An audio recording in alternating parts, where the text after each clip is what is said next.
cheerfully silly. Great visual gags. The gags and spoofy special effects fly at ludicrous speed as Mel Brooks, Blazing Saddles, Young Frankenstein, boldly goes where no comic genius has gone before. The Spaceballs, a ruthless alien race, led by the dastardly President Scroob, are out to steal the air supply from the neighboring planet Druidia. Enter Buff the Dog Man. Buff the Dog Man. This is my kind of fucking movie now, okay. And handsome space bum for hire Lone Star. Oh yeah, so fucking is a good movie, man. In their souped-up intergalactic Winnebago battle cruiser. I agree with driving. Can they save Druidia while rescuing a spoiled Jewish princess from a whining little runt named Darth Helmet in a time to pay off a mountainous mound of mozzarella known as Pizza the Hut? Well, that depends on whether you truly believe in yogurt and the power of the Schwartz. So explore Spaceballs and may the Force be with you. There's a lot of good puns in that, man. But again, I don't know, man. Movies have nothing to do with nothing. Mel Brooks seemed like he was kind of stupid and not a genius and a fool. So I don't know, man. Comedies never say nothing about nobody. I mean, we want to fucking let's cry all the fucking time, you know. That's what you gotta teach people things, you know. So an unrelated point. Probably wondering where I get this jacket from. It's my favorite jacket, really. I mean, I like them all in different ways, but I wear this one the most. I got it when I went with Renee. This was in 2000. It had to have been leading up to when Obama won the presidency, so 2008, some point in 2008. I think this was actually after the shit was already hitting the fan, you know, and I'd been sober and we were trying to find a way to, like, you know, mend fences on, really. We just sort of just kept us separate ways, you know, but the boneyard and trauma bonding, it's strong, you know. You get stuck, you know. That's why Walter White obsessed over that fly and that amazing, my favorite Breaking Bad episode, hands down, season 3, episode 10, Fly. It's amazing. Rian Johnson directed it. And Rian Johnson's directed the best Star Wars film. Come at me. The Last Jedi is the best. It's one of the best movies. Like, it's a great movie. You have no idea. You fucking fanboys, like, or you haven't seen it, and you have, like, it's a. I know some thing or two about cinema. Okay. Last Jedi is the best Star Wars film, hands down, no question, no argument. Empire is very close. Don't get me wrong. Empire is great, but a lot of that just rips off Kurosawa and Ford. Leone himself was ripping off Kurosawa and Ford. You know, there's a lot of meta text. It's hard to follow sometimes. So I got this jacket at Wild Bill's Nostalgia Shop in Middletown, right outside of Wesley, and it's closed now. Wild Bill Nostalgia Shop was amazing. Like, that's the life as a carnival, man. That's the real boneyard, dude. They'd have everything, really. Well, okay, like, not everything, but just amazing stuff. They had an original Star Wars New Hope VHS, you know, unopened. The OG VHS, like one of the first VHSs you could get from it. Like, they were selling it for like a couple $100. They had like actual Stan Winston fucking props, and a row of amazing jackets on the cheap, $5 each. I don't know. There were no tags that came with it, or maybe there were and they wrote it, but none now. I don't know how old it is. It's older than me, no question.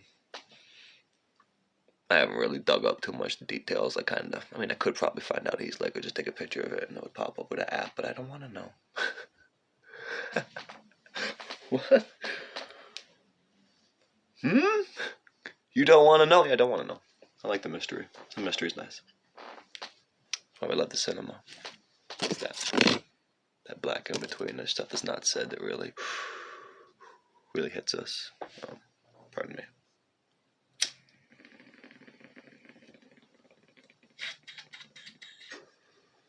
It's a Wild Bill Nostalgia Shop. By the way, I'll say. But the thing about Wild Bill that a lot of people don't know, because you think he'd be a hippie. Wild Bill Nostalgia Shop is hippie shit. Here, he must be a hippie. He's a hippie. I bring him up to people. People go, oh yeah, he's hippie. And I remind them, I say, do you know he loved Sarah Palin?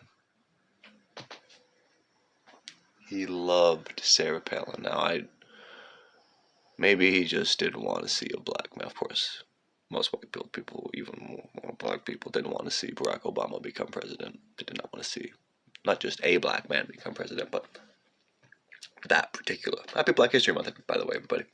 What day is it? Shortest and the coldest and the cruelest month. Fuck April. It's February. The man made it that way. Trail of Tears lives on. But, yeah, I love Sarah Palin. And I picked up on that before knowing or hearing anything or even talking to him about it. Because there were pictures there. Framed pictures of Sarah Palin. There. In that very spot I was at. Arm in arm with Wild Bill. And, you know, I'm not going to go in and be like, hello, my name is... That wasn't really a thing then, but I want to be like, hello, my name is Mr. Antifa. Hello, my name is Mr. Occupy Wall Street. I wasn't even then yet. Oh my god. Hello, my name is Osama bin Laden. But I go in like, oh, man. He's like, oh yeah, man, well, yeah, man, say nasty, man, Sarah Palin's where it's at, man, you know, hunted, man, all these fucking, you know, they're gonna take away our rights, man. And he goes, and it's like, oh, this is fascinating. So I think Wild Bill's dead. I hope he's dead. I don't mean, it's just, he was kind of out of it. I think he died and the place is shut down, so. Welcome to Wild Will's Nostalgia Shop. Ratman versus the Joker and the Thief in the Night. Epilogue. Starman. Now this was found in a Venn diagram between my father's refuse and treasures of his sports, which some of them go back to the 60s, some of them go back to before he was born, and the woman's Hollywood memorabilia. You know, I don't want to remind you of this, but just gaze into that abyss for a little bit.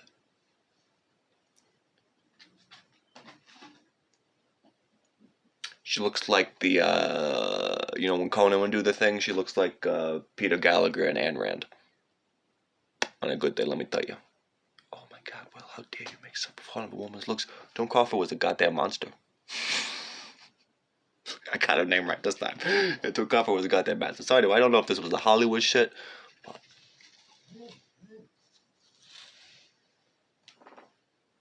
Oh my god, man, this is your fucking shit, man. So this is the OG, and there's a signature on it. I don't know if it was just fucking junky, because my dad sometimes would sign things like it was a real thing. I can't even, I could probably make it out later. But it seems like that's pretty old, you know. World might never know. The world wouldn't have known. If I was... Corona didn't happen. I still work at Bears. Maybe I relapsed on hard drugs, probably. Everyone else was doing it. Probably shooting up heroin now. Working a job I didn't like, for people I didn't like, in a city that was falling apart. Rome was burning. And I was trying to speak, but always, again, eventually at some point somebody would have been like, hey man, this guy will, because I was there working, and I'd have to serve police, and I'd have to go to the back sometimes, because I was still, one time that manager, Michelle, there was like going to be a thing they rented out for a bunch of cops. It was going to be like she oversold it like any fucking drug addict fucking old lady would, and she was like, there's going to be 100 police officers here. It's going to be the safest the place will ever be.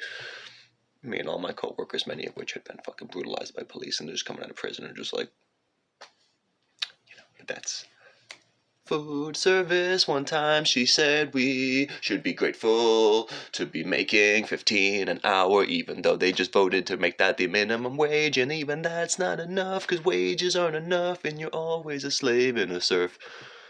I think they call it surf and turf, motherfuckers. Stay woke, my brothers. Happy Black History Month, by the way. I don't mean to diminish it. I genuinely mean that, but every day should be it. You know, fuck it. And fuck the black and the white. Fucking every day is the people's history. Fuck these years. Even the calendar. White man's lie.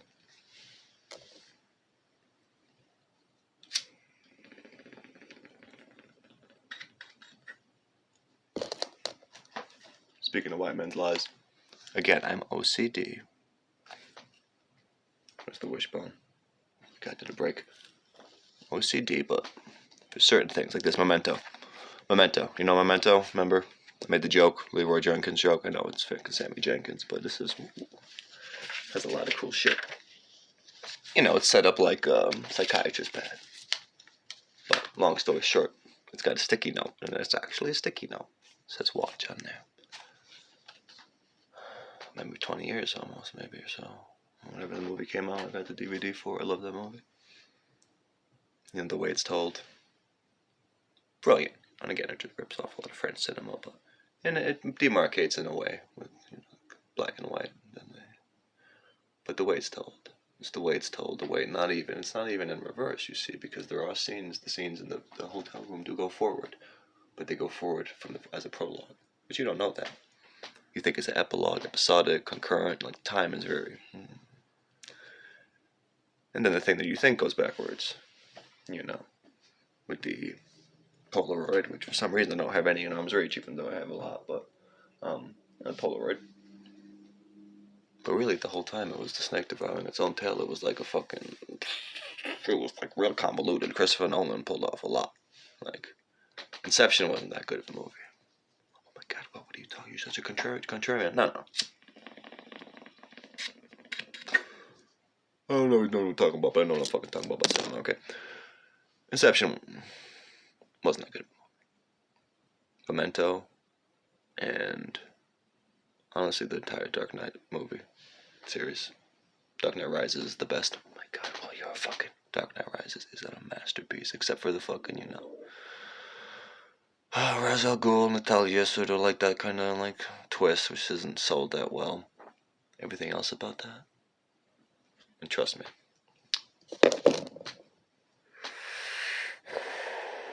You just adjusted to the darkness. I was born in it.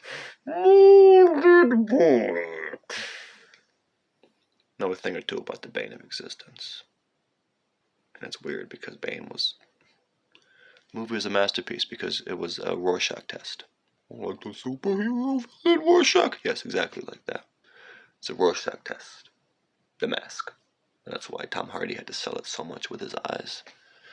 Because he could have been the hero or the villain. He could have been BLM or Antifa or MAGA or a libertarian or the Bundys or, you know, any charismatic cult leader Bane could have been. Because the things that Bane were promising first were, this is kind of tasty, this is kind of appealing, yeah, anarchy or whatever. They didn't know what the real plot really was. Bane didn't even know what the plot really was. Alfred was the only one who was ever true. The only one who avoided corruption. You know. Bruce and Batman were inherently corrupt from the get. From the second he chose to just join that League of Shadows, he became consumed. He became the hero and the villain of his story, and Alfred was right. What are you escalating? What are you doing? You know, he thinks you could just burn the letters, but he made a choice, but he fell into it. The Joker, I mean, clearly, was an agent of chaos that was a reflection of him, the apotheosis of his cancer, of what he could give into, as was Two-Face, you know. And then he goes on, and then there's Bane, you know, Scarecrow, of course, the fear toxin, and the opioid of the masses, that's that, you know, the decay of a city, the decay of society. Maybe a league was behind it, maybe it was just because we always will turn on each other when you know, the monsters would do on Maple Street. Maybe that's our inherent vice.